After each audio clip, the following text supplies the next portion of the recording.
The first segment of the Hot 7 Nightly News is brought to you by Flow. Leading the way in election coverage. Hot 7 TV. Election Central.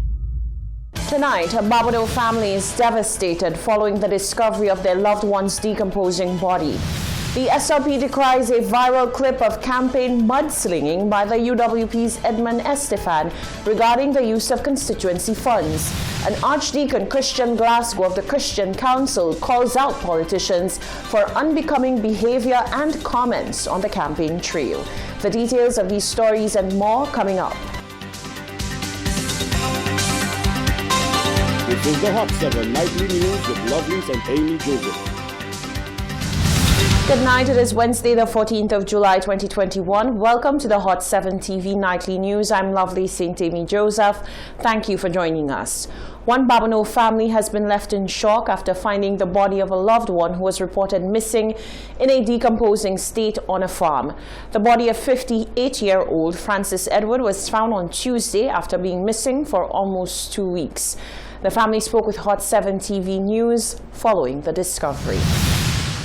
Family members say 58-year-old Francis Edward was last seen on July 2nd, just before Hurricane Elsa struck. On the afternoon of July 14th, his decomposing body was found on a farm in Gara, Babonneau. The brother of the deceased explained that Edward was an introvert who liked to keep to himself. Nonetheless, he says he has treasured memories with his brother. Well, he's a guy who's always in his garden. He don't really like socializing with much people. You mostly find him in his garden doing brooms. I'm from Dennery. He normally walk from Babonneau to Dennery to see us. And I saw him in May. The last time I saw him was in May. I came up to Babonneau, that's when I saw him.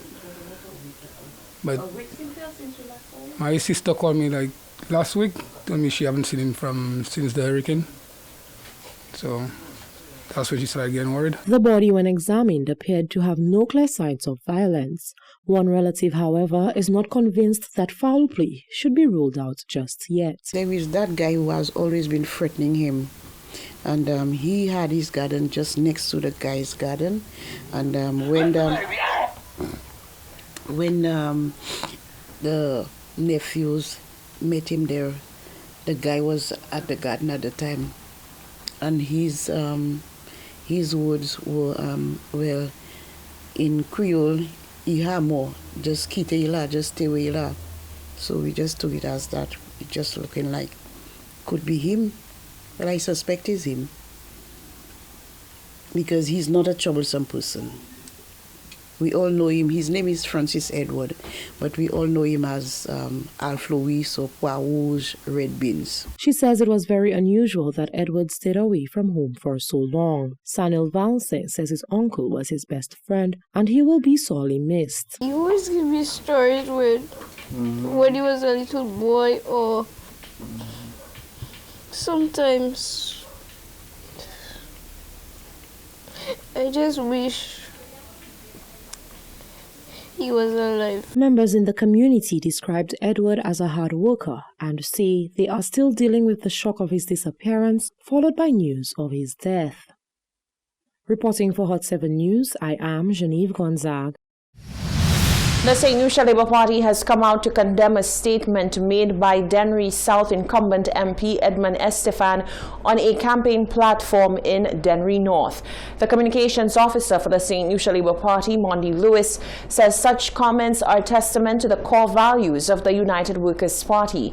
She has asked the party to focus on the issues of importance to citizens and not on mudslinging. Youth and Sports Minister and UWP candidate for Dennery South, Edmund Estefan, has come under much scrutiny by members of the opposition St. Lucia Labour Party for a statement made on a campaign platform for Farah Polius, who is vying for the Dennery North seat.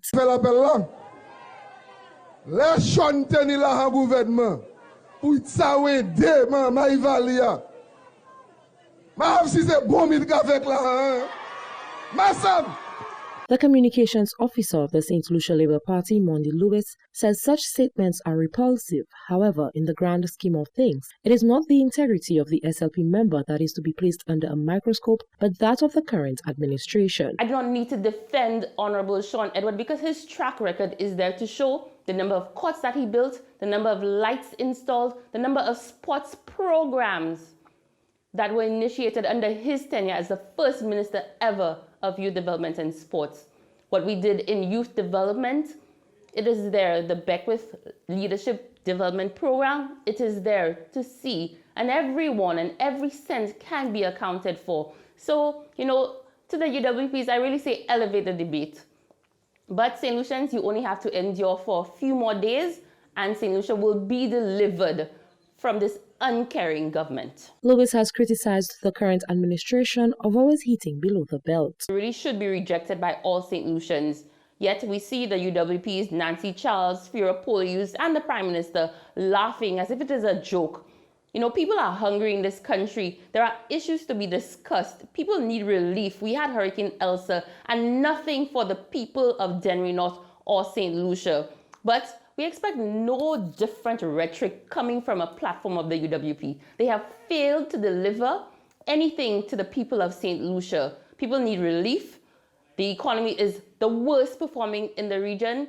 But, St. Lucians will get their day to vote this government out. Many have proclaimed that the 2021 general elections will be one for the history books. With 12 more days until the general election, tensions and excitement continue to rise as many anticipate what is to come. Genevieve Gonzague, Hot 7 TV, Election Central. Many calls have been made for a code of ethics to be created for politicians. The general election for 2021 has been described as one for the history books. The chair of the Christian Council says a code of conduct will soon be released to the public and the individuals who are presenting themselves for public office. The Christian Council of St. Lucia is working with faith-based organizations to produce a code of conduct that will govern St. Lucia's election campaigning. Some electoral systems use it to regulate the conduct of political parties, candidates, and their supporters during an election. According to the chairman of St. Lucia's Christian Council, Christian Glasgow, this year's Code of Conduct is being adapted from one that was produced in 2011 and will be circulated to the political parties and independent candidates by July 19. We are aware of how important it is to have a code of conduct, especially around the times of general election, especially since our electorate seem to lose their senses at that time and many crazy things happen. The code of conduct, of course, seeks to bring this type of sobriety to the nation and to ensure that there is a sense of fair play and that we understand that at the end of the day, we still have to coexist here in St. Lucia when the election is over, and therefore there needs to be this understanding of respect for people and property, even during the campaign time. Glasgow says that this code of conduct draws on examples from nations across the globe, including Jamaica and on the African continent.